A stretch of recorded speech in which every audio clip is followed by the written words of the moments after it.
Hello everyone, welcome to This Day. It's Thursday, May 28th. I'm your host, Bree Cox Kennedy. We've got lots of community updates for you on today's show.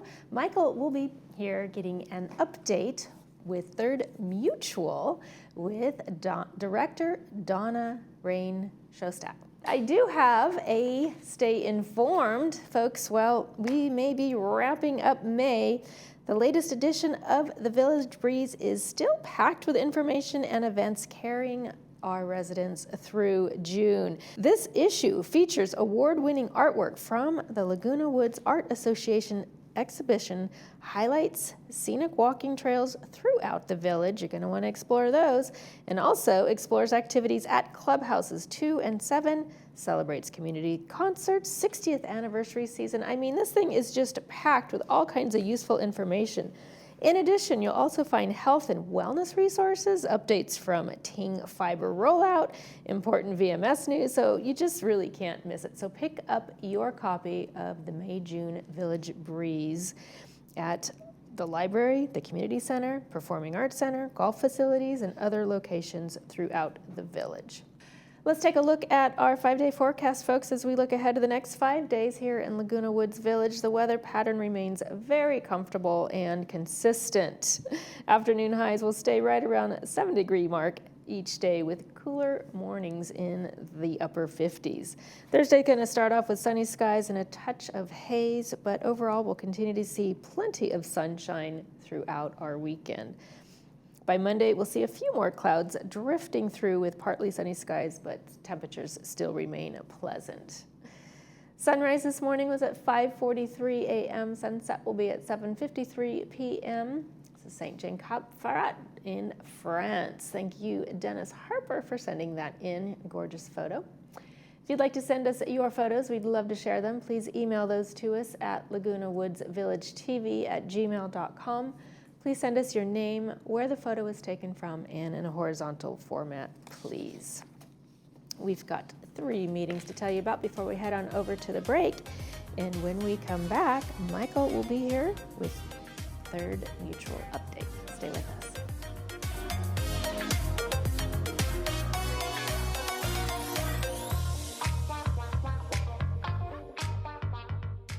So Christy, how'd the job turn out?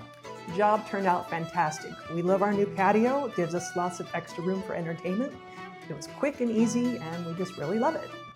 Hey Brenda, how's the Patio Panel Pro? It's been going really well. There are hundreds of older covers in Laguna Woods that need a little work on them. And the only thing between a good looking cover and a bad one is new skylight panels. Remember, if it isn't McEachern, it's crap. Give us a call. We'll do a nice job for you. Hi, I'm Jay Miner with Assisted Living Locators of South Orange County. If you're starting to worry about your safety at home or about a loved one who may be struggling, you don't have to take the next steps alone. I've toured every assisted living and memory care community in our area, and I can help you find the right fit. I'll do the research, make all the phone calls, and set up all the tours. And my services are at no cost to you. Let's make sure that you or your loved one have the care, comfort, and peace of mind that you deserve. Give me a call today. What if healing wasn't about masking pain, but restoring your body's ability to heal itself? At the Goswami Clinic, Dr. Gaurav Goswami has spent over 15 years helping patients recover using advanced stem cell therapy. By using your body's own cells, we help treat orthopedic, spine, and sports injuries so you can get back to living an active life. With cell banking, you can preserve your strongest cells, protecting your future mobility for decades to come. Call today to book your consultation.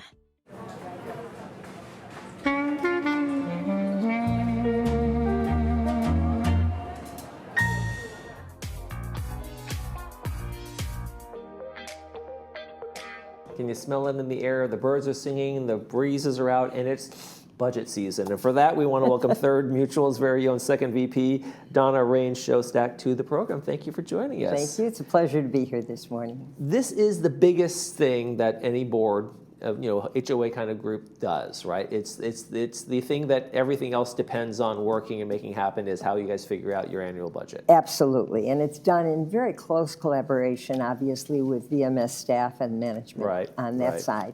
And it would be interesting for everyone to probably know budget process typically starts at the end of last fall. Right. That's the quiet part of it. Right. And through the spring, we're anticipating what might be happening while VMS management is working on it very hard. And in May, which we have already received, is version 1 that's presented to the boards at a meeting that we all share. And usually that's the management folks have sat down and figured out what they anticipate needing for next year. Right, what some of the fixed costs might be. Yeah, and this is staff, those sorts of challenging things. because we're in rising cost time. And Right. so it's a challenge for everybody, for us to try and keep them down while still making sure the community is maintained at the level it ought to be. So you go through a number of versions of this, right? We do. So what are the kind of evolutions? So how do you get from 1 to 2? How do you know that okay, we're ready for version 2? Okay. Well, in June and July, and you notice it's open there. Right, right. We get, as the board, we get version 2. We've already met with folks who are actually the head of departments, et cetera. Right. We've said, is there anything you can do to tweak this a little bit so that we still get the community we need, but can hold costs down as best we can? Right. And so they are working on that, and in June and July, we get to see progress. And in August, the final version, as perceived, is presented to the board. And that's great because it's an open meeting. Anybody and everybody living in Laguna Woods can watch it and see what's happening. Right. And that open meeting date will be announced. It's in the community center boardroom. It's live on TV 6, and it's usually in the afternoon. Right. And so that's people when should people watch for that. come out and comment and say, hey, what's going on here? Why did you make this decision? You get the input from the community. Right. And we hope that version 3 is going to be the final one. If there's any tweaking, it'll probably be minimal because we've been meeting all along. Right. And in September, the business plan, which is our budget, is officially adopted. Right. But typically it is what we saw in August with maybe a very few minor tweaks. And then, for everybody to know, in November, that's when those assessment letters come out to anticipate Now, the is that the January time? 1st. Now, is that the time when people who may not be paying close attention, suddenly they're interested? It depends on if the rates went up or not, right? Yeah. Well, the chances of them not going up are small, since every time you go to the grocery store or, unfortunately, the gas station, we see differences. But that's when the letters get out, and in case they didn't get a chance to open that mail early, that first assessment itself is received for the January payment. Right. Now, there are things that you just simply cannot control. Yeah, and that's a big part of the challenge. In terms of a budget every year and the fact that it does go up usually. It typically, we wish it didn't, but yes, typically. And it's important, I think, that everybody here involved in the community, our residents, our members, that they understand that there are some things we just have absolutely no control over. And that just makes the process more challenging because there are things that have to get done that are going to cost more. And in addition, and the two that people will hear about that we are dealing with are, first of all, regulations related to fire risk reduction. Right. And those have not yet been finalized by the powers that be.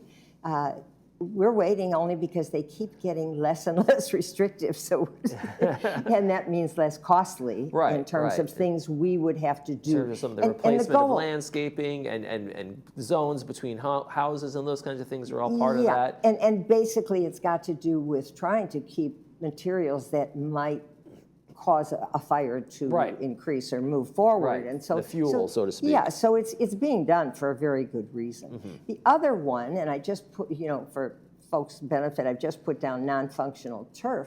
That's something we've also been dealing with for a couple of years as those regulations get finalized. And what it is that ultimately, when they finally settle on everything, there will be restrictions that turf that is considered non-functional cannot be watered with potable water. Right. Now, third, we're very fortunate in that most of our landscape water is recycled water. So that's the good news. Unfortunately, gates 11 and 14, because of their geographic distance, et cetera, just make it so costly to do and almost impossible that those are the two biggest areas. But we have spaces here too that we've over the years, we've been converting Expanded things. and conversions, Yeah, right? yeah. What right. we've been doing, and I hope people have been enjoying it, because the drought-tolerant plantings that have put in place are lovely, and unfortunately, they are also costly. Although our nursery has gotten so efficient that the cost of plants, the last we heard was the cost of a plant has gone down, if it's from our nursery, to about $1.50 from what could be on the current market $20 a piece. So that's a cost-saving So initiative. that, you know, ripping out folks that have turf done. is a big deal, but what you put in there is, like you say, another big deal in terms of drought-tolerant plants, and something that's also going to be aesthetically pleasing to folks too. And it actually reduces some of our costs because they don't have to be maintained as meticulously. Right. We don't have to edge them. We don't have to be there all the time. Some of those kind of have a life of their own almost, and can be looked at every few months. So, so that's a cost savings. Yeah, and the water thing. demand for that, grass is thirsty, a absolutely. thirsty plant. Well, but it's less thirsty, and so Right. we've saved money. So that's been a challenge that we're kind of excited about in a way. But yeah, so that's one of the other ones. And then of course utility rate increases. The utilities, we're talking about water, sewer, electric. We all get an electric bill at home for our unit, but there's also, of course, the electric bill for the community, and none of us get a water bill. And that's difficult because it's very, you know, you have to be water conscious all the time when you're using your own water in your house, because we never see that bill, so we have no idea. Right. The HOA sees it, but yes, and pays it. Yeah. And it's just, what's important is there are cost savings things that we can do, but we have to do things to put it in our awareness. And so that's sort of an interesting one, but it is certainly the increases on the cost of water. And it's important that people know that we purchase virtually 100% of our potable water. We have no reliable, consistent source here. Right. And the word is that municipal water districts, when we get our water from, will have to be raising rates because of the cost of transporting El and Toro purchasing. Water District is And talking they about buy raising it, rates you know. right now. Yeah, they're actually having meetings about that as we speak. So I mean, so this is something that is on the horizon. It is on the horizon. We can anticipate that this summer we will be seeing higher rates for water. And again, just basically, El Toro says they're really basically just passing on to us what they have to pay for the water. Absolutely. And then the final one is wages, in terms of like the people you see, the VMS folks that they're maintaining, that are supporting this community And on a all regular those basis. folks out there working every Right. single day. Right. And there are cost increases and salary increases. Right. It's hard enough to get by with salaries. So yeah, so those are the things we can't control. Right. But what I'm always excited about is being able to share some things that we can do. Yes. And that's the reason for my being here this morning, really. Now we're getting to the meat of it. Yes. And what we can do to help, there's several things. First, I want to urge people to get involved in the community. Come to meetings if you can. In person, our third mutual board meetings are the third Tuesday of every month in the morning, right in the boardroom. They're in person. You can see them on Zoom. You can watch them on TV6's reruns. And then in case you haven't seen them often enough, you can go to YouTube and it will be there for posterity. And the second thing is to be informed and attend. We try, not always, try to have town halls the fourth Wednesday of every month. Typically, they're at Clubhouse too, but there was so much community interest in the Ting project, which is someone else's discussion because we don't have time to go into that today properly. Are you sure? Yeah. But there was so much interest in it that particular town hall was moved to the Performing Arts Center. There were 300 people attending. Wow. They got their questions answered. We understand people were quite satisfied with what they heard in terms of their questions. It's very exciting. It's going to be fabulous, but it'll take a little while. And so, if in case you missed it the first time around, that is also on YouTube as that particular town hall. And then there are other ways. The Globe, What's Up in the Village, is an email that comes out every single week. And last, our cost-saving initiatives that we can try ourselves. Well, like you said, in terms of being informed, like people don't understand, like, hey, the water bill you don't get, we are still paying for, and those kinds of things. So if you understand that, you say, okay, maybe I can do some things conservation-wise around my house, Absolutely. things like that, and for maintenance around the place, and those kinds of things. That what kind of plants are here. And thank you for mentioning that, because when we think of that little spigot outside the house, if you have one that has, if you're a single-story unit, otherwise there's some on the buildings. But that spigot, because it's outside, I think in our heads we think of as not being potable water, as being our recycled water. It is not. Right. That is potable water. And so every time you turn that on, there's potable water and our most expensive water being used. And so we've got some restrictions in terms of days a week and time, because in fact the plants are being watered. We have a great sprinkling system.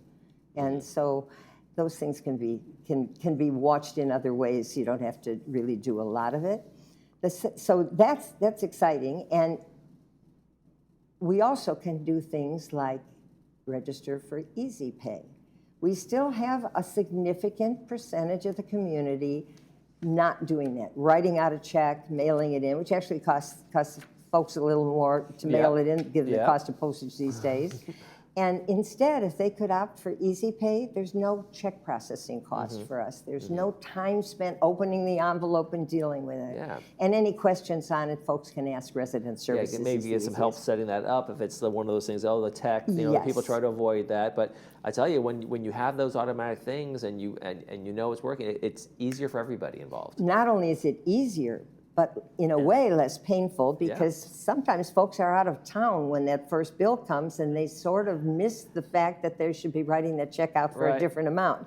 And it has on occasion gone for several months, and then they get a letter that says you're really behind and they don't even know what they're talking you're about. behind, there's maybe some late fees involved, we don't want to mess with those things. Exactly, and so instead, this just keeps up with whatever needs to be done. And close on the heels of that is an expense is getting any information by mail. There is a way to opt out. Again, I'd refer people to resident services just in the interest of time.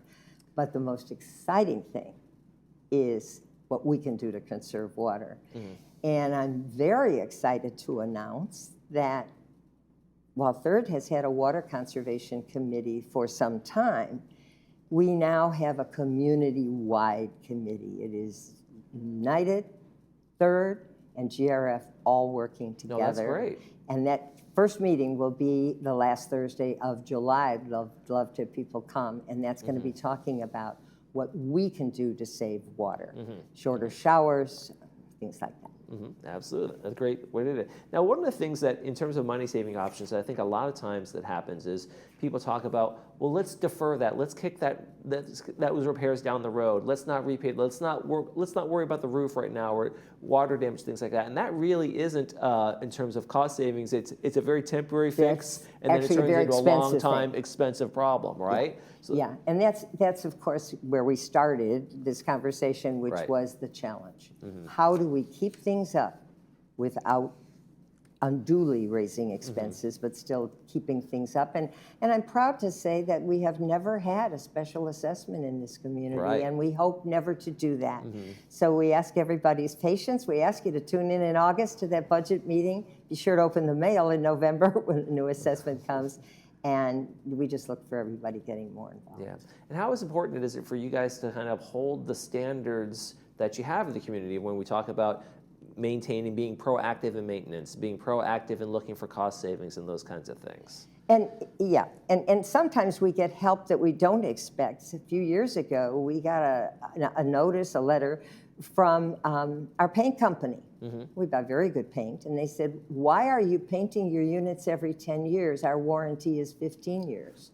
There you go. And we will stand behind that paint for 15 years. Wow, terrific. Yeah, sometimes there might be a leak, that would cause water damage. But other than that, so we were able to shift. We haven't fully gotten through so that everything's 15 years yet. But we will do that, and that's one great one. And I do just quickly want to share what I think is the most fun one for all of us. And that was an initiative that happened before I got here, but I understand that it was joint between folks who live here and own here and staff. And that was, we have a stable, and there's a certain amount of refuse from the stable that has to be disposed of in some way. Yes. And so we used to pay a company to come and pick it up and haul it away. And there's a great deal of landscaping refuse and cuttings, clippings, et cetera, that we also many years ago paid to have hauled away. And then we purchased mulch.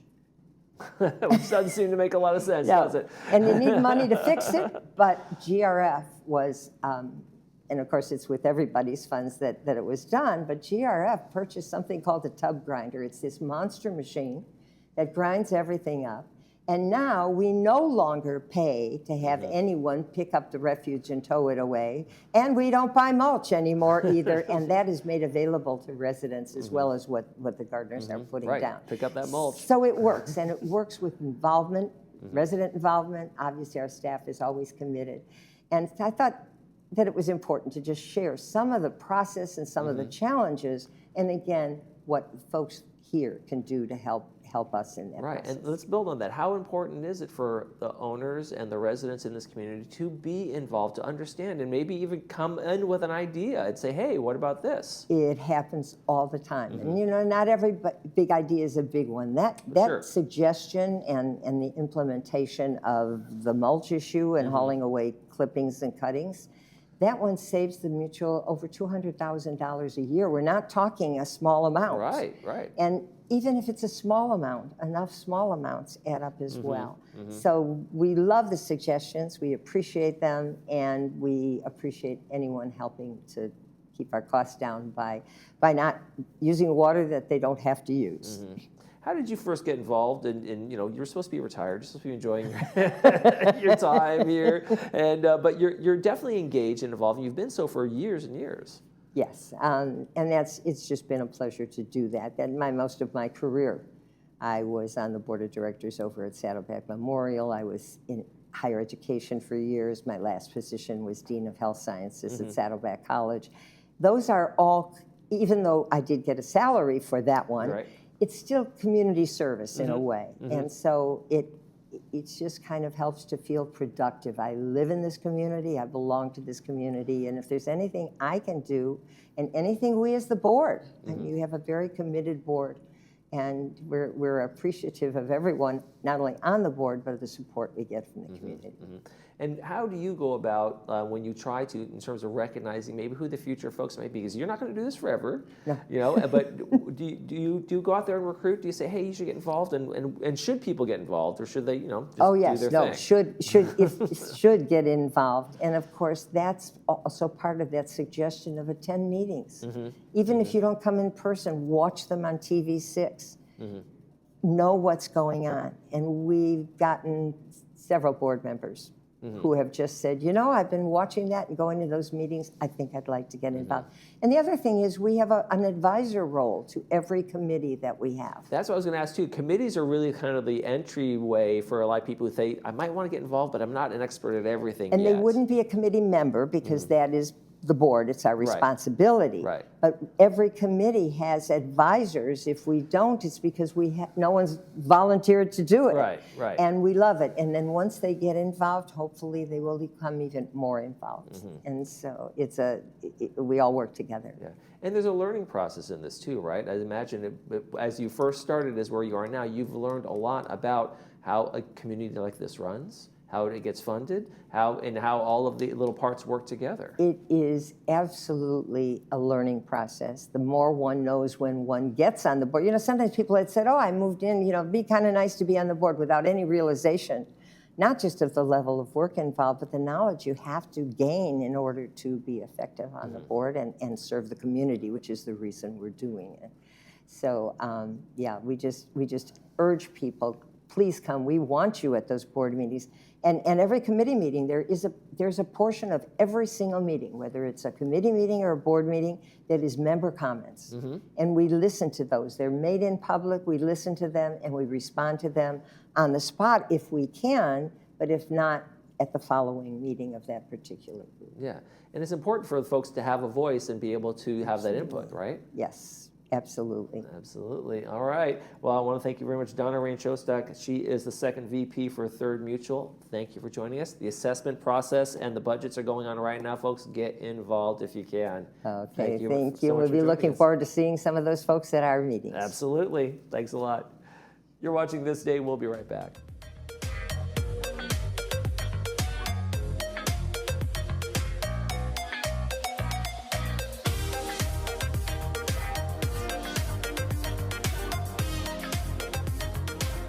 For some places, care is a service. At Heritage Point, it's a commitment. Located in Mission Viejo, Heritage Point offers an environment where residents feel known, valued, and at ease. Our experienced staff build meaningful relationships that bring comfort and trust. With engaging activities designed for connection and creativity, every day brings something to look forward to. Our vibrant social dining experience is truly a welcoming environment. This is where community thrives. Visit our website or give us a call to schedule your visit today.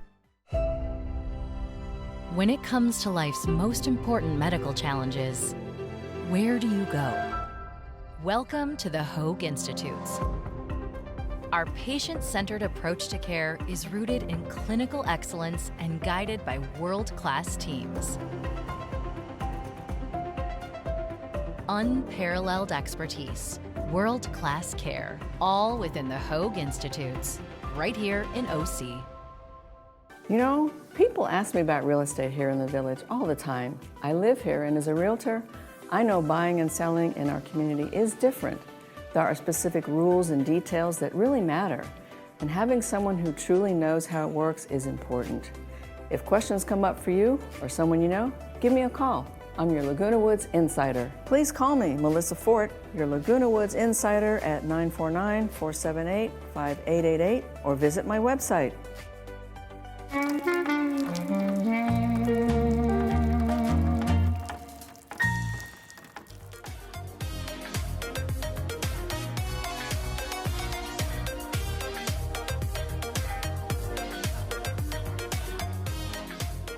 Welcome back to the show, everyone. Let's take a look at our Friday and Saturday night movie previews. Friday is The Perks of Being a Wallflower, starring Emma Watson. This actually looks really cute. Brought to us by RadNet, a pair of charismatic seniors take socially awkward Charlie under their wing. I wonder how they influence her. I have to watch and find out. Shown at 2 p.m. with subtitles, 6 p.m. without, brought to us by RadNet. And Saturday, The Land of Sometimes. This also looks really cute. This is brought to us by Advanced Ear Care. Twins Alfie and Elsie find a magical wish watch on Christmas Eve and are swept by the wish collector into the musical Land of Sometimes, where they learn that wishes actually have consequences.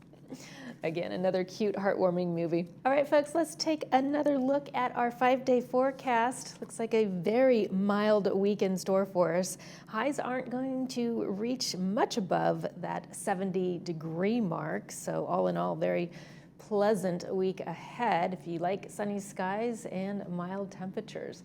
Not much to speak of as we approach June, but still, all in all, very comfortable. Lows are going to remain in the high 50s, so very comfortable and cool at night and those mild days. So get out there and enjoy. Tomorrow on this day, we've got Sports Corner, so we look forward to seeing you back here then. That's going to do it for this episode of This Day. From all of us here, we wish yours a beautiful one.